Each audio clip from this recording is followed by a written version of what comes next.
Thank you, everyone, for joining. We're actually going to begin our program now. Really thank everyone who's in the audience today who came to check out this lovely panel that we put together for you. So we're just going to actually jump right in. All right. So the name of this program is actually Baltimore Beyond Graduation. It's a virtual panel and Q&A discussion designed to explore different career and college options. My name is Kawan Wyatt, Program Director at the Fund for Educational Excellence. And my name is Tracy Kittle. I am the Post-Secondary Advising Specialist for Baltimore City Public Schools. And in my role, I work to educate the adults in our school and in our community about the various pathways that exist for our students after high school. It's also to help our students in all grades explore their passions and the pathways that can help them live a fulfilling and meaningful life after high school. But it's also honestly to critique, right, what isn't working in our system and to work with our thought partners to create better post-secondary options for our students. And COVID has given us some additional challenges in doing that work. I think we've all experienced a lot of uncertainty over the past several months, adjusting to distance learning and kind of learning a new way of doing school.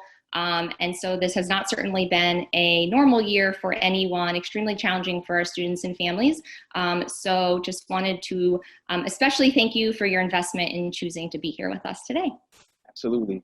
And in addition to a lot of the issues that Tracy just mentioned, you know, the disruption and loss of life that COVID-19 has caused, we continue to see Black people lose their lives at the hands of police brutality with seemingly no accountability for those actions. The latest incident in Kenosha, Wisconsin, where an unarmed Black man was shot, this time in the back 7 times in front of his children. While he did not lose his life, he is currently paralyzed from the waist down, and these incidents are beginning to feel like a recurring nightmare.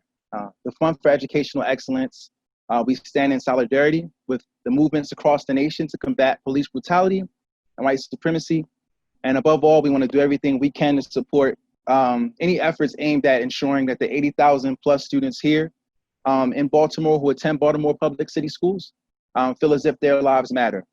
This isn't just an issue of police brutality, any injustice or any system that allows Black and brown boys and girls to feel like there's a value gap between the quality of their lives and the quality of life and worth of life of other people who are not Black and brown needs to be corrected.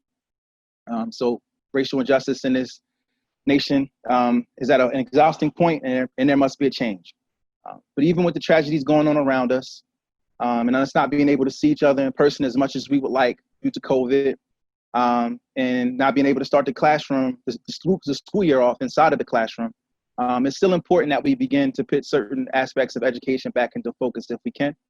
And we hope with this event, at least one person in the audience is able to walk away with a bit of information or a new perspective that they didn't have yesterday.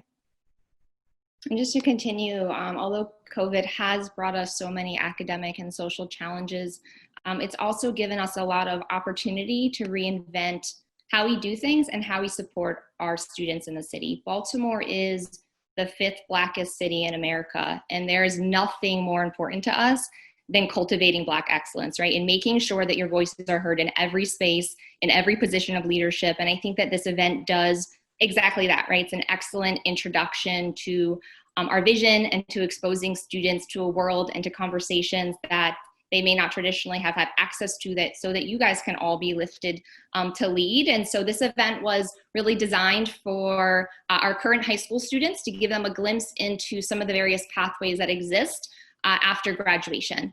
For some of you, that might be school, 2-year or 4-year school. It might be going directly into the career or the workforce, getting a CTE certificate, going into programs like Grads to Careers that come with additional mentorship. But whatever have it be, education beyond high school for our students, or helping our students identify careers that can provide them with a living wage, is more than just about income. And that's really what we want you guys to walk away with today, is it's more than just about being rich and having nice things, right? It's about having fringe benefits. It's about having a retirement plan. It's about having medical insurance. It's about job security and having job options throughout your lifetime. It's about having paid days off so that you guys can go live your best life and still get paid while you're on vacation. It's about breaking the cycle of poverty, because we know that college and career educated students, they actually live longer. Their children have more books in their home. They are safer. And so what we're talking about today is really about the opportunities that will bring value to your quality of life, and to the multiple pathways that you can take to get there. And so we are really excited to hear from our panelists, from our very own Baltimore students, who are going to give you guys a peek into how rewarding some of these pathways are. And it's not always a clear pathway. I'm sure we all mess up a few times before we figure it out the right way. I'm still trying to figure out what I want to do with my life. And so for any of our educators who have joined us, we hope that by hearing from our panelists as well, as they share their stories, that you guys can take away some valuable insight and pivot your programming and interventions around the work that you do with city schools to make sure that all of our students have doors open to them after they graduate. Awesome. So let's get started. For our attendees, everyone in the audience, we have a bunch of questions that you guys sent to us through registration and that we curated as well. But if there's any questions that pop up in your mind as we're going through this discussion, feel free to use the Q&A function at the bottom of your screen to send us a question. We won't be able to get to every question, but we'll try to answer a couple of them towards the end of our panel discussion. All right, great. So let's get familiar with our panelists. I just want to hear a little bit about their journeys and their background so you guys can be familiar with them and better frame the conversation as we go forward. So each one of our panelists, I'll call on you, but just give me a brief 1-minute response telling me, introducing yourself, first your name, what school you went to in high school, and a little bit about your background as well as your career path, whether it's college or if you went straight into a career after high school. We're going to start with Omani. Hey, what's going on, everybody? I'm Omani. I went to the Biotechnical Institute of Maryland, BTI, Graduates to Careers Program. I'm now on the alumni force, the youth workforce ambassadors. So we still have meetings and we still get feedback on, the program and how it can be improved and other things of that nature. I attended high school at Baltimore City College High School. I finished in 2017. It was kind of challenging for me to in high school because in middle school, I was at a STEM school, science, technology, engineering, and math, and I was a part of NSBE, the National Society of Black Engineers. So I was real hands-on, want to go to poly to pursue this dream I had. I was building for myself. It didn't work out, so I felt some kind of depression. So when I see programs that work on mental health and they assist with you personally, I gravitate towards those people because when I was going through my own mental things, my mom didn't understand it because I was always driven. My dad didn't get it, couldn't push me. My friends didn't understand. They were all in the street. So when I had my own responsibility to handle school things, I didn't really feel encouraged. But after that, I got through it. And when I went to Graduates to Careers, I was really like, I felt real accepted, motivated, supported. I felt like it was possible, beyond possible. I felt like the sky was the limit. And even that wasn't a cap on it. And then when I finished, I felt so powerful. I had a certificate. I made my mom proud. I shed a tear. You know what I'm saying? I got a check. And, it was a whole bunch of wins. And then even after the class ended, less than a month after that, I got a job, 2 job offers, got them both, 21 an hour, took one out of the county, lost that after the coronavirus and everything. But now I just got another job employment out another county, just had 3 21s, 23, 23, 46, so it's great. This program, it works. I can say it works if anything. Awesome. Okay, let's go to Chanel. Can you do the same thing, what your background was and where you are now in your life? Yes. So, hi, everyone. My name is Chanel. I was born and raised in Baltimore, Maryland. To give you guys a snapshot of my childhood, I moved around a lot during my childhood, from O'Donnell Heights to Patterson Park to Curtis Bay. I grew up in poverty on government assistance, sharing a bedroom with 5 other siblings, and pretty much never really having it been on my own until I started, living on campus. I come from a pretty large family. I have 10 siblings. During my high school experience, I was pretty much bright misbehaved, a class clown, talk back to teachers, that type of story. And I kind of took pride in those activities. So pretty much I graduated high school with a 2.6 GPA. And then as I walked across the stage for graduation, I asked myself, where do I envision myself? Do I want to live in poverty, forever? Is this the life I want? And at that moment, I knew I had to decide which path best fitted me. And for me in my journey, college was the best option. From there, I applied to community college. I set a goal of achieving a 4.0 GPA, and I ended up actually getting a 3.65 GPA. Had that GPA, received a full scholarship to Morgan State University, had many other opportunities after that. And today I'm working at one of the largest investment management banking firms, which is Goldman Sachs, where we provide investment management services to very wealthy individuals. You could think of that being people like rappers or like Rick Ross or basketball players or what have you. We provide investment services such as mutual funds for everyday people like you and I. And today I currently live in Salt Lake City, Utah, where I look forward to sharing more of my experience with you guys today. Awesome, great. Let's go to Pablo. Pablo, share a little bit about your story, man. How's it going, everyone? My name is Pablo. I graduated from Baltimore City College, class of 2017. Something that was on my mind a lot as I was looking to graduate high school was I really had no idea what I wanted to do with my life long term in terms of a career. So I was looking for colleges and universities where I would be able to try as many things as possible, just to kind of see what would stick and what I was really passionate about. And I was lucky enough to get into Brown University, where I'm now a rising senior. And I changed my major a bunch of times, and I can give more details on what that academic journey was like later on. But yeah, happy to be here. Happy y'all are here too. Awesome. Let's go to you, Jada. Hello, everyone. I'm Jada. I was born and raised in Baltimore City, and I went to 3 high schools, to be honest. I had a different experience at each high school I went to, but the high school I graduated from was Harbor City. And right after I graduated high school, I started college at BCCC. I always wanted to go to colleges, like when I was in high school, and we would go to field trips to not just community colleges, but actual colleges. I just would get so fascinated and excited, even though I didn't exactly know what I wanted my major to be, but I always had an idea. Well, I knew specifically that I had a whole bunch of majors in mind, but I never exactly picked one until I went to Morgan, and it kind of clicked to me. But anyway, once I was at BCCC, I'm not going to say I didn't like it, but it was like part of me was still in high school, because Baltimore is very small. Everybody know everybody. And it's just like, by me going to 3 high schools, I just see a whole bunch of people in the same class. Like I'm reliving high school all over again. I felt as though I should have been at a actual college. So I was continuing to go, and I was also working at the time. But my mother told me that I should look into a trade. So one day I did, and I looked at it. I applied. They accepted me.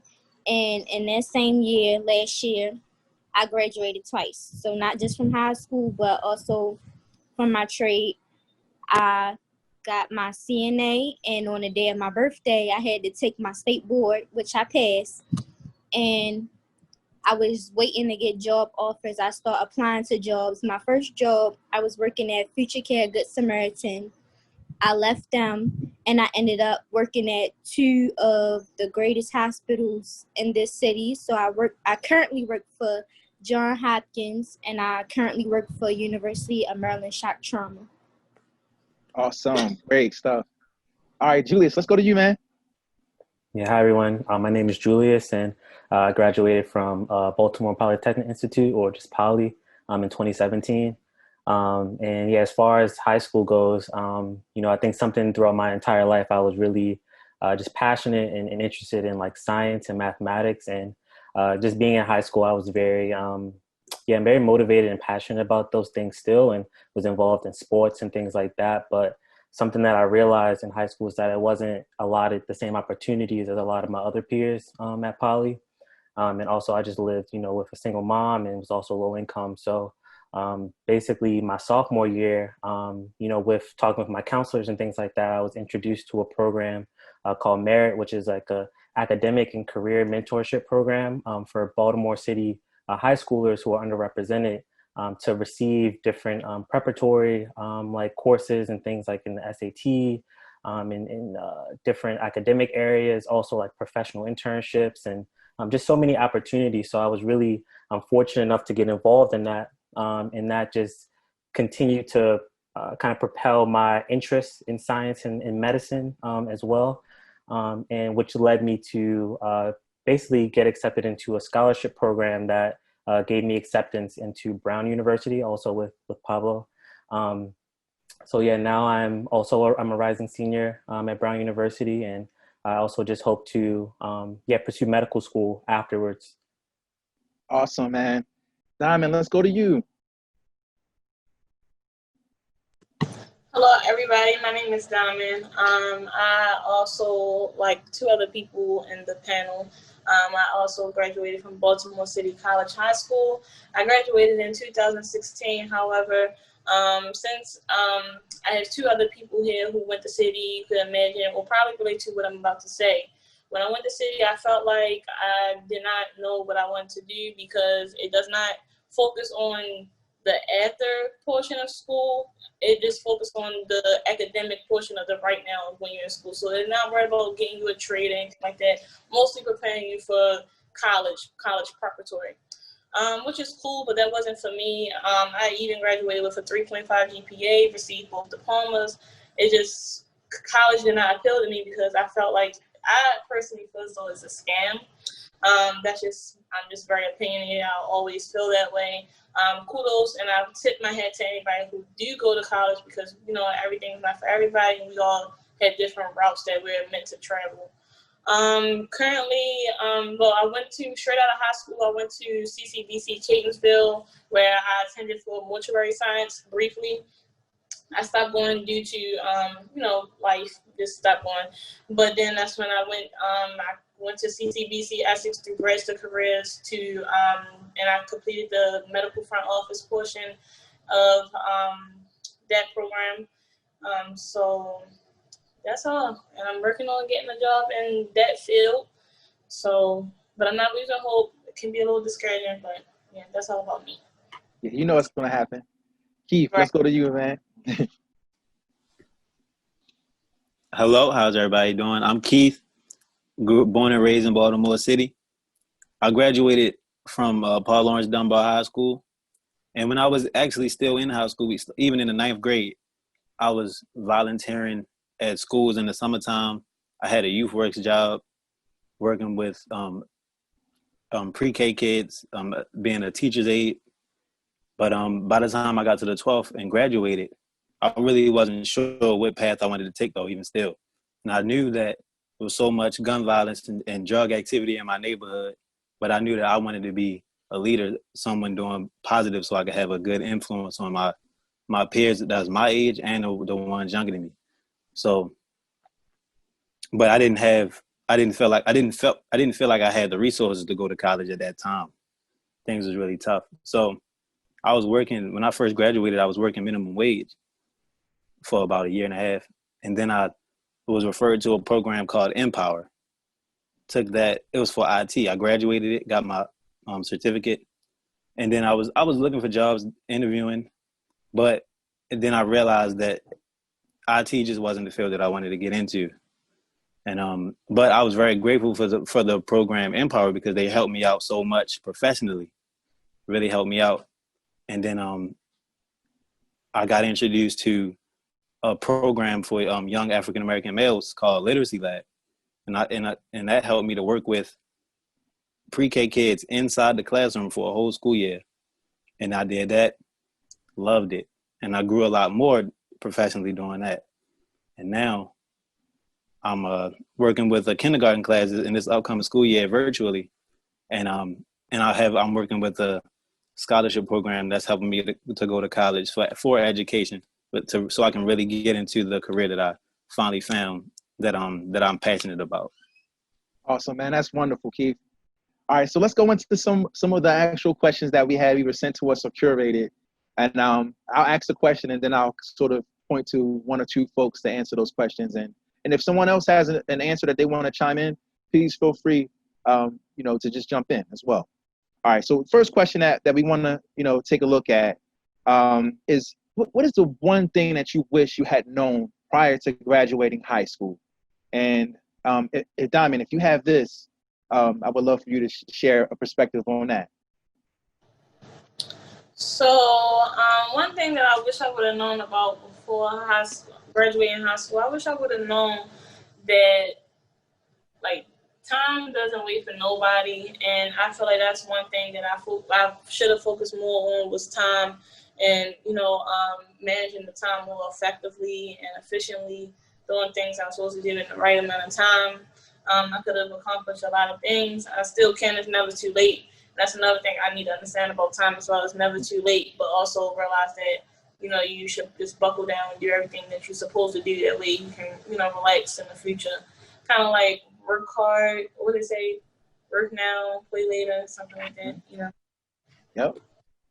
All right, great. Omani, you want to share a little bit about what you would, the one thing you wish you knew prior to graduating high school? Yes, I realized that high school isn't the end. After high school, you haven't learned all you need to learn. You haven't studied all you need to study. They just teach you and prepare you to learn how to study on your own. They teach you to learn how to, to save notes and grow on your own. But I feel like I was trapped in this competitive nature, feeling like you ain't had these type of grades you want good enough. But in real life, it's way more things that we should be focusing on, like credit building. Because no matter how good your GPA is, if you ain't got no good credit, that's what matches in the real world. Real estate, like how like they're designed to have redlining against certain places, so it's hard to own your properties because like people get money in lump sums through working, and they get refund checks, and they can have lump sums of money, and we say like our neighborhoods and our areas be impoverished, but that's not all the way true. A lot of money comes to neighborhoods. It's just we don't have the like financial literacy to know what to do with it in our community. It's like what you guys were talking about in the beginning, how we're kind of this represented or underserved. It's because like it's like where new kids come into school, and yeah, it's cliques already. You might get a little bullied, but if we show the power in our own unity and in our pulling in resources for our own finances, we can bring to life new businesses. We can fund new apartment buildings for people who need living. Is like we have the money there, just not the literacy to be taught how to use it right, and it's a reason for why we're not taught how to use our money right, because it's going to go to the same corporations that's taxing everything and dividing it disproportionately. So if I knew how to handle my money, get the credit, because credit's way more valuable than money. No one told me that you can build credit by being like under somebody else's credit line, or on even insurance. You could be an authorized user. So if you actually had people who were willing to go the extra mile to help you out with their credits, or get people help you out with car insurance or housing, like real support, I think that would prepare you, because school is not everything. Got it. Okay. Let's go to another question. If anyone has anything else to add, though, feel free to chime in. Like I said. So the next question would be, what kind of clubs or internships or organizations were you involved in high school? And how did these activities either help you decide the direction you wanted to go, or help you prepare for the path that you ended up taking? Chanel, do you have anything that you want to share on that level? Yes. So actually in high school, I was not involved in any activities, organizations, and etc. And not to go back to the other question, but kind of piggyback off of Omani, where he pretty much said, like, don't let your GPA define you. And I guess that's my experience why I wasn't actually involved in any organizations. However, as I transitioned into community college, I did start to get involved in student organizations such as Phi Theta Kappa, which is an honor rolls program, Student Government Association, where they actually pay you to participate and be a part of that student organization. leadership retreats where you're able to travel and get those type of opportunities. And then once I transitioned over to Morgan, I was a part of their honors program, the National Association of Black Accountants, University of Innovation Fellows, where I was able to travel out to Google and Stanford University and et cetera. And so with that being said, being really involved in, school activities, organizations, get involved in internships and case studies will really allow for you to diversify not only your resume, but build relationships with other individuals, and also help you to create the journey that you would like to have, I guess, as you're actually establishing your career. So opening the door for many opportunities. I love that. Jada, I would love to hear your perspective on that as well. Me personally, like I said, I went to several high schools, 3 high schools, and at each one I was involved in something different. Like particularly one high school I went to, I was in several sports. So, and I was the captain or the manager. So that kept me pretty busy and mainly out of a lot of trouble. I'm not going to say it kept me out of all trouble, but it did keep me out of a lot of trouble. And of course, at schools, you have to keep your grades up in order to stay on a team. And as me being a captain and a leader, I had to play a role model. So that was one part on me. Just like at another school, me and a couple other children in different age groups and different grades, we started a club, like how if you were to go to a college, they have fraternities and they have frats. This one, it wasn't just about particularly females or particularly males. We had male and females in the group, and we had our own shirts made. We created steps and everything. We went on trips, and the one thing that we all had that we could come together and do is at the end of the school day or even in the middle of the school day, we had our own classroom. So whereas though if something was going on with someone, whether it be in school or at home or anywhere, if they had a problem and they needed to confide in someone, we were those people. That's what the group was for. You would come to us to confide in. And it's like a trust thing. You don't betray someone's trust. Everything that we said inside that room stayed within us. And we would have showcases where we would have important people. Like one time we had someone from the radio, a football player, and a couple other people come to the school, and we put on a showcase. And I actually read one of my poems to them. So that was kind of big to me, saying how I'm kind of, even though I'm speaking to all y'all right now, but I don't really like to read my poetry out loud. I'm kind of shy about it, but it kind of opened up because the poetry that I did for that particular event, it was based on the things that go on in this city and that happen. So real life, actual things.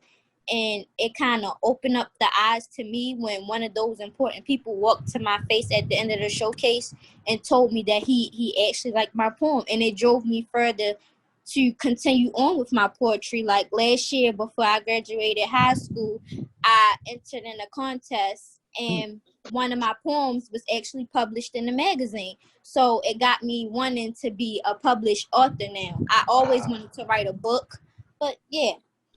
And those were some of the activities. Like activities being in school can keep you busy and can keep you out of a lot of things, and it can actually be a motivation not only to yourself but to others around you as well. Wow, I think those experiences like that are so underrated. I used to write poetry many moons ago. I didn't know you wrote poetry, Jada. That's cool. That's really cool. Yeah, I might could send you something. All right, definitely send me something. Yeah. Okay, for our next question, I just want to kind of talk about, I think, Keith, you touched on this a little bit, and so I would love to go to you first for this one. If you could just touch on, like, what academic habits or just habits in general that may have helped or hindered you after you graduated from high school. It could be like, idea of professional dress. It could be time management, study skills. What do you think are some of the things that, make the difference in terms of being able to be successful in a career or in college or whatever you're going to do after high school? Keith, let's go to you first, man.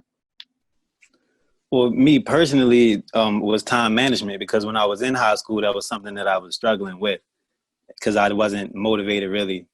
But once I graduated and I was on my path, well, when I first got on my path, I wasn't doing exactly what I really wanted to do yet. But that's why I mentioned Empower. They really helped me out professionally with time management, amongst so many other things that and it stuck with me with everything I did even after that, even with regular work, even with the training I received and in the other program I was working with. It really stuck with me, and then that time management really, me improving in that, I could see the difference in myself. It was so much growth that I needed at that time when I graduated, that I was able to keep on growing and continue to grow in that area and other areas. And I think it's very important. Mm. Pablo, you have anything you want to share in terms of like things that you had that were maybe bad habits, you know, in high school, or maybe even good habits that really were important that you developed while you were in high school? Yeah, for me, the first thing that comes to mind is just procrastinating, like to a ridiculous extreme. And I'm not saying that that's like fully dealt with at all, but definitely at Brown, I've tried to get better about it and improve on it. And on like something that's helped with that is like that's a really common thing that a lot of other students struggle with. So just like talking to your peers, your friends about like what works for them, and like strategies to make sure that you're doing work before the last night possible. And yeah, like asking any faculty, any academic support systems for help and strategies is really important. That's been big for me. Awesome. Okay. Julius, did you want to add anything to that one? I mean, to be honest, I think Keith and Pablo definitely addressed it pretty well. Got it. Okay. Sounds good, man. So for the next question, I just want to take a look at, like, you know, there's various pathways people can go. They can go, you know, the college route. They can use great programs like Grads to Career to go straight into, you know, career fields that are working for individuals who are going that path. Let's take a look at college specifically. Julius, you know, getting into college is one thing. Paying for it is another thing. What advice would you give someone if they're looking to try to tackle that financial burden and they're kind of scared about or anxious about what that will look like once it comes time to pay for college? Yes, definitely. Yeah, something that I was very fortunate enough to be introduced to was, you know, different scholarship opportunities. I think even just being a junior in high school, I didn't really even know that there were a lot of scholarships that were offered for just different means, you know, for those who are underrepresented and also those who excel academically or, you know, just in different areas too. I didn't know about scholarships and scholarship programs that help you help as like a gateway to college too. So I was very fortunate enough to get, I applied for this program called QuestBridge, which is basically a program that is for those who excel academically in school, but don't have the financial means or just the opportunity to apply to the top universities in the nation. So I was really thankful to get into that program and was able to apply to schools for free. Actually, you can actually apply up to 12 schools for free, including Stanford, Brown, Amherst, just different schools like that. And I was really thankful to be able to get into that. So I think for students who, see that as a barrier being in high school, I definitely would say to look to scholarship opportunities. And unfortunately, sometimes I had to ask my guidance counselor about them, because sometimes they don't just give it to you or just tell you you can apply to X, Y, and Z. But definitely I would just encourage them to really do research into that. Ask people around you, even if they're not willingly giving you the resources for that. And yeah, so I'm really thankful that the QuestBridge, it basically allowed all my tuition to be covered, all my housing, everything. So I haven't paid a single dime, wow. Since I got accepted. And I'm just thankful that they have programs like that. And also just schools in general. There's a lot of need blind schools where it's they based on your income and stuff like that, they give you a pretty good financial aid. So yeah, that's also something to look into, which I didn't even really know about as well. So Awesome, man. That's tremendous. The fact that you on campus, you haven't played a dime since you, wow, that's tremendous, man. Some great programs really exist out there. It's just a matter of knowing about them. Chanel, I would like for you to touch on the same question, but from your perspective. I know you mentioned that in high school you had a GPA that maybe didn't reflect what you were capable of. Could you talk a little bit about the benefit of, I guess, going to community college before going to a four-year institution, and like the financial aspect of it, like, you know, just whatever your perspective would be of why you went to community college first? Got it. So for me, I went to community college. It kind of goes off of my initial story my introduction story that I kind of talked to you guys about, where my GPA was not good enough to really get into a school without, you know, receiving a scholarship. So I guess that's why I decided to go to community college. From there, I guess speaking about community college in general, there's a lot of benefits of going there initially before university, whether it be the small classroom sizes, being able to figure out what you actually want to do. For example, for me, when I first attended community college, I wanted to be an occupational therapist. But being able to major in general studies allowed for me to know that I actually want to major in accounting instead, and I want to be involved, I want to be involved in the stock market, etc. In terms of the financial aspect, you know, again, GPA wasn't good enough to get a scholarship. So while I was there at community college, I worked really hard, put my head down, was involved in a lot of activities. And for there, with my GPA, you know, being brought up, so taking it from that 2.6 to the 3.6 in community college, I was able to receive a full scholarship, honor roll scholarship to Morgan State University. So with that being said, I guess if you are, you know, someone who is interested in going to college but don't have that GPA where you can receive scholarships but you want it, you know, going to community college initially, you won't have any debt there, and then also creating that and getting that GPA that's good enough so you can receive scholarships to whether it be Morgan or even Ivy League universities will be a great route for you. Awesome. And I love the fact that, you know, every pathway isn't the same, but you guys both were able to achieve the same result of being able to go to really great institutions to get a degree and not really have to pay too much out of pocket for it. So it can be done. I want to hear a little bit about our grads to career stories as well.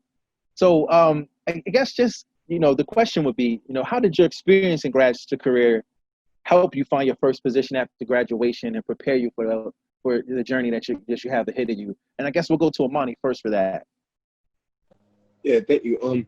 I feel as though when I was in graduate to careers, I had a director who felt a lot of pressure. So when it came close to the end of the program, it was, hey guys, you guys should be applying to this amount of places a week. And they would give out a list of names.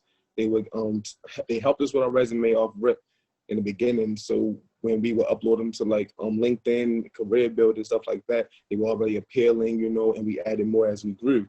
You know, schools like they basically trained us to learn how to add additions to a resume after you learn the skill, so you know how to update it. So that was helpful because after I was done getting jobs, I would add them into my new resume to make it more brand specific, because I've been working since I was 14. I have a lot of job history, you know. So when you're going for certain jobs, just knowing how to weed them out. If I'm going for a retail job, I'm going to all my shoe stores I've been at, food job, all my food spots, biotech, I'm going to put that in. But they gave me some referrals, and I applied to one maybe a month before I finished class. That was called PII, and they had connections they have a reputation with certain companies already. So the reputation that BTI has, and they have a staff that will contact hiring managers and let them know who's coming down for an interview. So it's like being a part of this lucrative circle or network that even allowed to usher me in. But aside to that, my next jobs were based off of my resume looking appealing,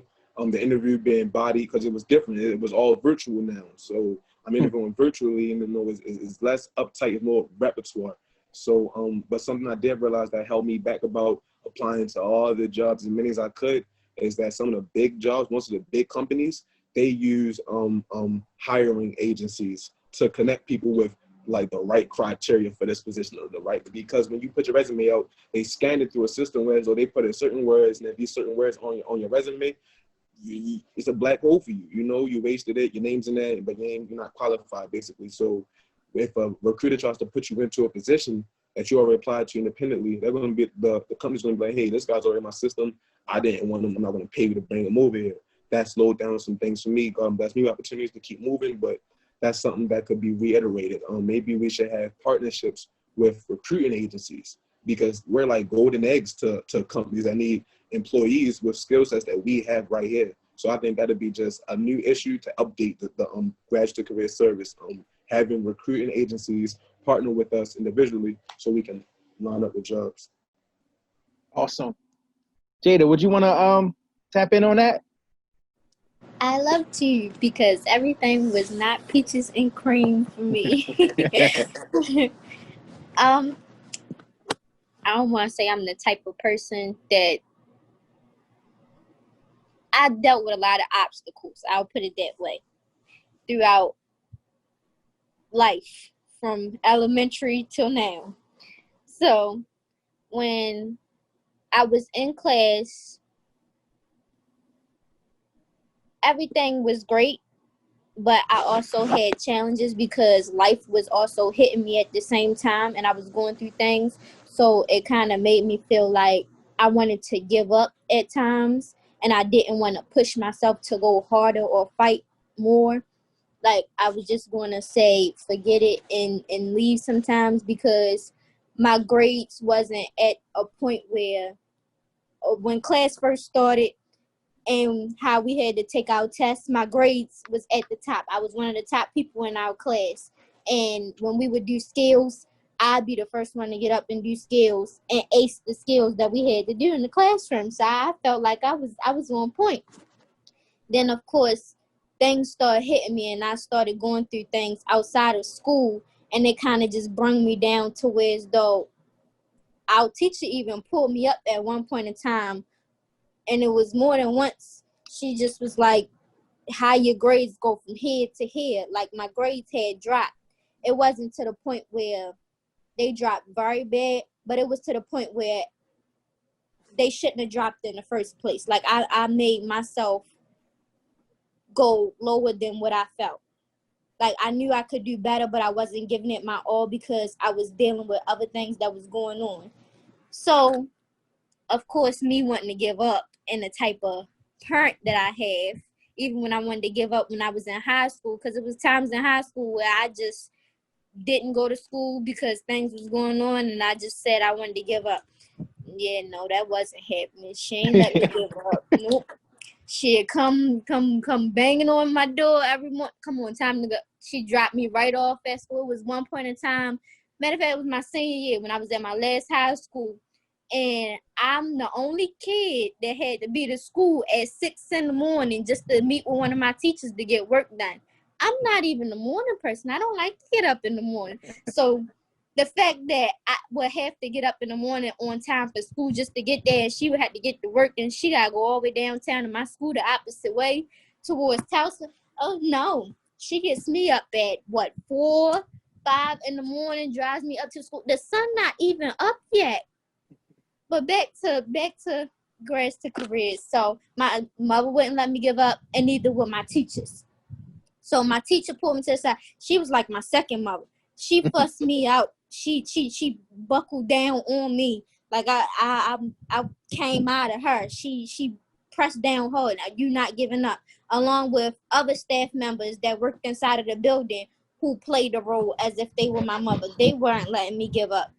And I'm not going to say it was because I had told them what I was going through. It was because they seen the potential in me that I have and what they know that I could do and how I could come off. I'm not going to say that I'm the best person or I'm better than the next person, because I'm not. But everybody is different. You can maneuver yourself away around things. Like, some people could talk themselves into good situations and make it sound good. Other people can't.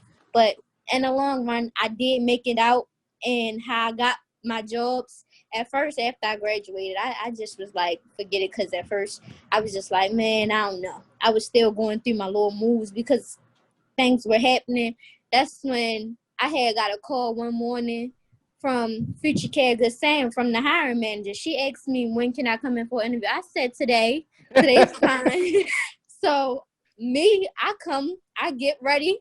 So I'm prepared. I got a whole folder with all my stuff in there. So I was 2 hours early for the interview, but for the interview time, that's just me.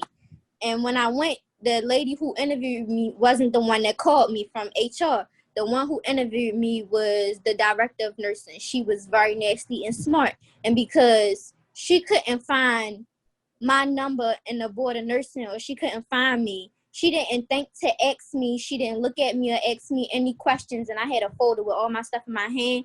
It kind of discouraged me. And any other time, I would have opened up my mouth and I would have said something, told her about herself, but I had to think back on it. It's not that they need me, it's I need them, and I need the job. And I'm making an impression not only on myself, but the school I came from. So I just let her do that, and she looked at me and she told me, because she couldn't find me in the board of nursing, whenever I could come back with my 90-day letter, then we could have my second interview. So as soon as I got done with that, I drove straight over west to my school, and I told my teacher. My teacher made me call her back on the phone and read off my number from the board of nursing on her answer machine because they told me she was in a meeting. This lady was not in a meeting all day. She did not never call me back. Oh, man. It took for my school to call her in order for her to contact me. And I ended up going to another interview a couple days later or a week later, and that was for the Johns Hopkins. When I went to that interview, I was the first person there. I think I was like 2 or 3 hours earlier than anybody else. So I got my interview first. I had to be interviewed in front of a panel of 5 people. That was the most scariest thing I'd ever done. An interview of 5 people. At the end of the interview, they told me I got the job that same day. Wow. I was super happy. I left there. I drove straight to my school to let my teacher know, because she was like my other mother. And then after I drove there and told her, she bust out in tears. I drove to my mom's job and I told her. So I just made it like a surprise because didn't nobody know where I was going that day. Now, the same day as I'm getting ready for the Hopkins interview, the people from Future Care called me and said, "Oh, we're going to give you the job. What shift you want to take?" So I took both jobs. I was working both. But see, Future Care had, I'm not going to down Future Care. It was the people inside of there that had their downfalls. By me being, I got a baby face. Of course, I'm short. I still consider myself a kid. So people feel as though just because I'm old enough to be their kid, or I could look like their kid, you could treat me any type of way or talk to me any type of way. And that's not the case. Don't think or feel as though, I'm gonna put it this way. No matter how you look or how you are, never let someone downgrade you or belittle you to feel different than who you are or actually what you are. I'm saying speak up for yourself, but do it in the correct way and take the proper actions of doing it. So before I left Future Care, and then they violated HIPAA. We ain't even gonna go there though. But I did take the proper actions of leaving them and gave them a 2-week notice, which they did not let me work my last 2 weeks. But I was fine with that because I still had a great job with a great hospital, Johns Hopkins. That's hard to get into. It doesn't get no better than that. Right. And then after that, I said, you know what, let me apply for somewhere else. So I was just on the road. I thought I had a lucky streak. So I called myself applying to every other hospital in this daggone city. And just out of curiosity, I don't know what made me apply for University of Maryland Shock Trauma. But when I got the email back that they wanted to hire me, I bust out in tears myself. I didn't tell nobody that I was applying for them. Yeah. And then when I told everybody I got the job, they just was like, so you going to keep working for Hopkins or you going to just go with university? I still work both jobs. I'm going to hard-working woman. I feel you. Yes. Okay. That's a beautiful thing. So as you mentioned, you had a second mom essentially from school. Yes. Is there somebody else on the panel who would like to shout out, maybe a mentor, somebody who you had coming up through high school or after high school who really gave you that extra push? Feel free to jump in if anybody wants to jump in. I would like to speak on Miss Jessica Mott, who is with Grads to Careers. Like, that lady, like, she is a beautiful person inside and out. You can tell she really, like, cares for, like, whoever she comes in contact with. She always, thinking of us. Amani know what I'm talking about. That's why I see him. He's smiling. Yeah, you know what I'm talking about. She always hitting us with opportunities. how to better ourselves, networking. We met so many great people in like this, like since the time, like, cause I finished my program in probably January, but I still had opportunities through graduate careers thanks to her. And like she texted me, check on me, asked me how I'm doing. I talk to her about like things that's going on in my life. She provides with like resources that might can help out. So she is somebody that I wish everybody had in their corner. So shout out to her. Awesome. All right, that's a great response. We're getting close to panel Q&A time, so I'm gonna ask one more question. And again, I want to just thank all our panelists for giving us such great responses. And we are recording this so that we can share with folks down the line, who maybe aren't able to join. And I think your stories will be very inspirational to all of them. Even if they're not able to check it live, they'll be able to watch it on recording. Real quickly, just 2 sentences. And I want to go through the whole lineup. If you could talk to your past self in high school and tell them one thing to give them a heads up about the future, what would you tell them? Just two sentences. Let's start with if Pablo, if you got something off top. I would say try as many things as possible. Take every opportunity, even if it's like something that's way out of left field that you like haven't even considered before, because I don't know, like if you try just as many different things as you possibly can, then you're gonna find like what actually clicks for you, and it's a great feeling. Awesome. Julius, real quick, a couple sentences, man. What would you tell your high school self?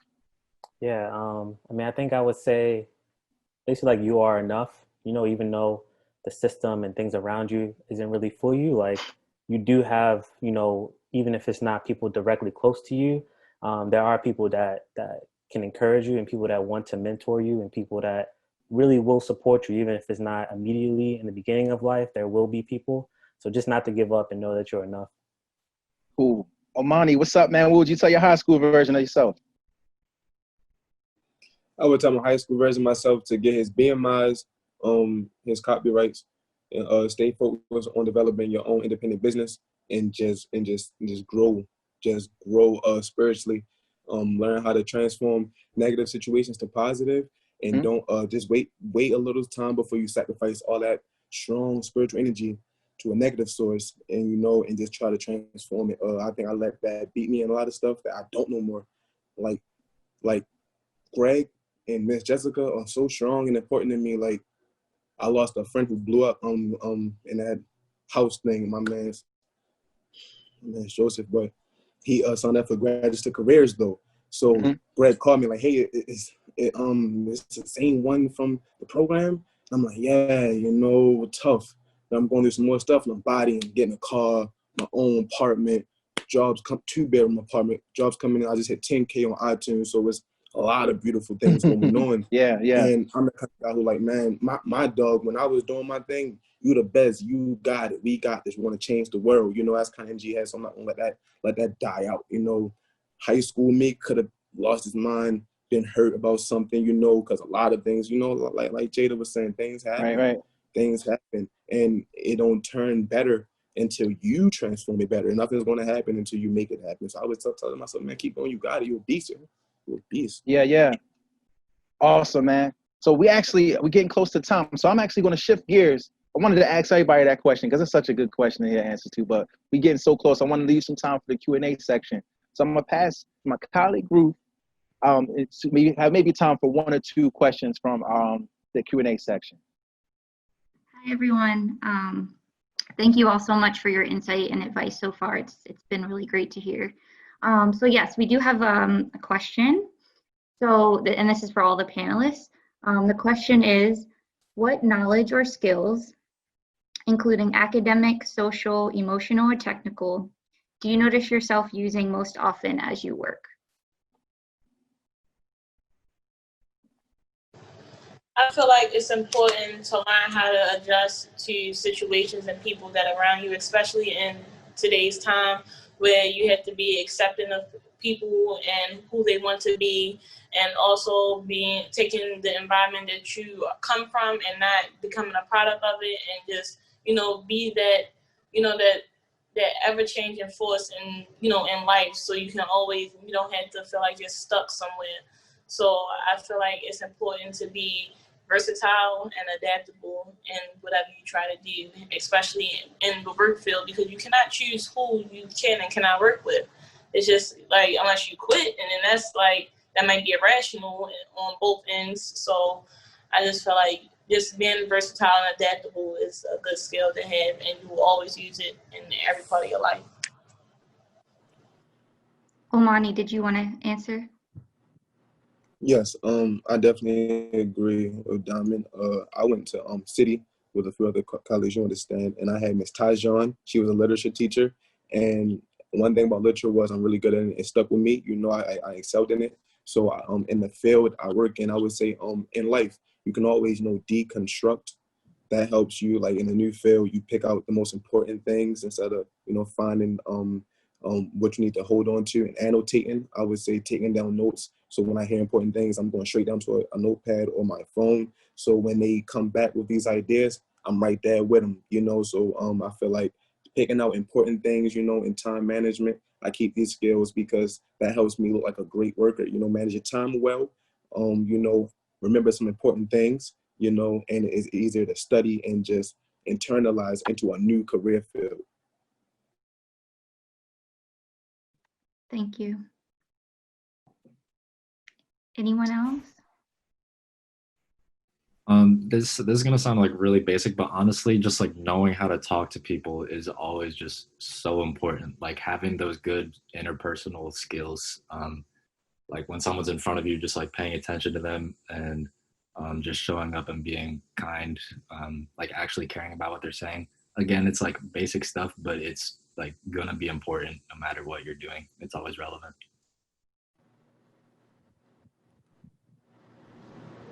Awesome. So let's send to my co-panelist or my co-host, Tracy, for closing remarks. We're getting close to time. Thank you, all the panelists, for being a part of this. This has been really great.